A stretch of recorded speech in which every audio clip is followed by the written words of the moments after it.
লুচি যথারীতি খেয়ে দে ঘুম। আচ্ছা ওই যে জানি না খাঁচায় দেখা যাচ্ছে কি না, হ্যাঁ দেখা যাচ্ছে এই যে ঘলু ঢলুর ঘুম।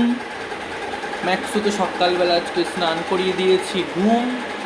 স্টেলাও ঘুম, পোস্তর শুয়ে আছে ওই রান্নাঘরের দরজার কাছে। আর এই যে মাম্মা লাইকা, লাইকা, লাইকা, লাইকা রে, লাইকা আমার কাছে আয়। না ও মনে হচ্ছে ওইখানে, হয় ওইখানে আছে নয়তো বাইরে গিয়ে বসে আছে। একদম শান্ত পরিবেশ। এই যে এসছে লাইকা, ওপর উঠে আয়। শুয়ে পড় শুয়ে পড় শুয়ে পড়। আচ্ছা ঠিক আছে ঠিক আছে। মানে লুইকা লুইকা, যা শো দিকে যা, খাটে শো, চুপ করে শো। এ এখন শোবে না, একটু ঘুমটা কম, সারাদিন তুত্তুর তুত্তুর করে।